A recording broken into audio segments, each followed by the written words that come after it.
Episode 2, Tanda Desa Lestari.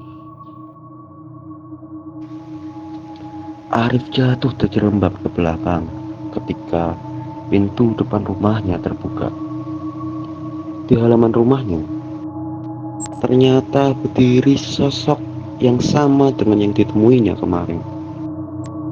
Pocong dengan wajah pucat dan mata penuh kebencian. Kali ini pocong itu tidak hanya melayang-layang dari kejauhan, tapi sosok tersebut tampak lebih nyata dan menakutkan. Sosok itu berdiri dan memandang ke arah Arif. Pak Yanto segera berlari ke arah pintu setelah mendengar teriakan dari Arif. Ketika melihat pocong itu, wajah Pak Yanto berubah menjadi pucat. Dengan panik tanpa pikir panjang, ia menarik Arif masuk ke dalam rumah dan mengunci pintunya rapat-rapat. Pak Yanto berusaha menenangkan Arif yang ketakutan sambil mengucapkan doa-doa yang diajarkan turun-temurun di desanya. "Pak, pocong itu benar-benar ada," kata Arif gemetar. "Aku tahu, Nak. Pocong itu adalah arwah dendam yang belum terbalaskan. Kamu tenang saja. Menurut legenda, dia hanya akan menamakan diri di sekitar rumah. Dia tidak akan masuk ke sini," jawab Pak Yanto dengan suara tenang namun tegas. Namun, Arif merasa ada yang aneh. Ia merasa ada sesuatu yang berbeda setelah pertemuannya dengan pocong tersebut. Pak Yanto pun merasakan hal yang sama. Pocong itu sebelumnya tidak pernah terlihat selain di malam Jumat. Dan ini adalah malam Sabtu. Muncul pertanyaan di benak Pak Yanto. Kenapa pocong itu muncul? Setelah sedikit tenang, Pak Yanto mengantarkan Alif kembali ke kamar dan menyuruhnya untuk segera tidur. "Tidurlah, Nak. Jangan takut. Di sini aman. Pocong itu tidak akan pernah masuk ke dalam rumah." Malam itu, saat Arif tertidur, ia bermimpi didatangi oleh pocong yang sama. Dalam mimpinya, pocong itu berbicara kepadanya.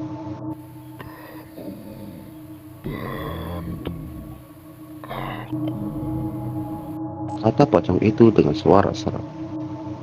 Sontak, Arif terbangun dengan keringat dingin mengucur ke seluruh badannya. Ia tak tahu apa yang harus dilakukan. Ia tak mengerti pesan yang disampaikan oleh pocong itu lewat mimpi. Dia pun keluar kamar dan menceritakan mimpinya kepada Pak Yanto. Pak Yanto terdiam sejenak.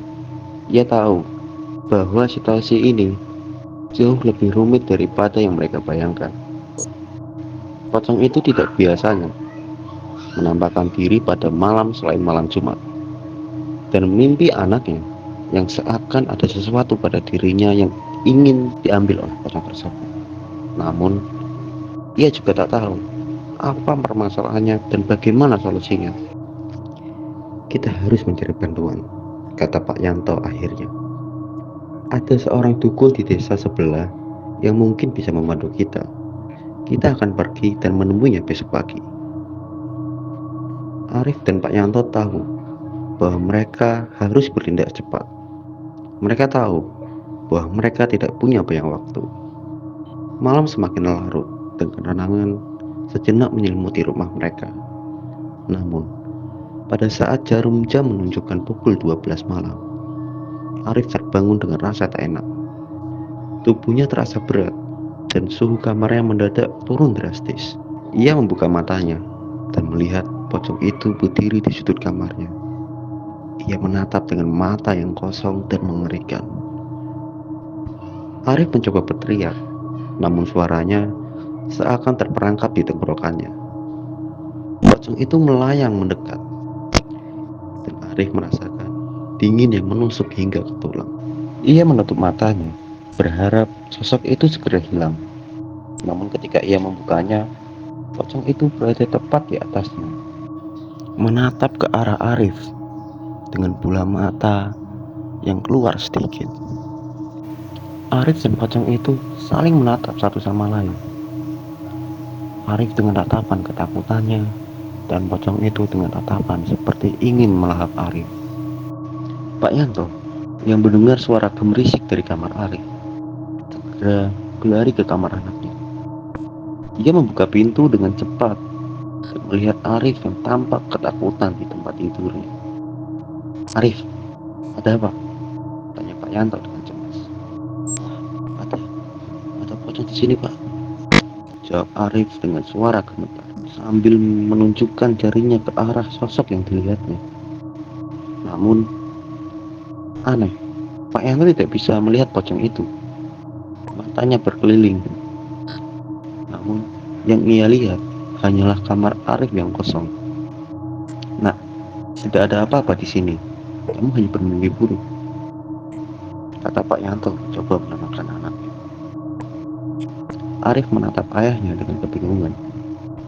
Ia tahu apa yang dilihatnya nyata, tapi kenapa ayahnya tidak bisa melihatnya?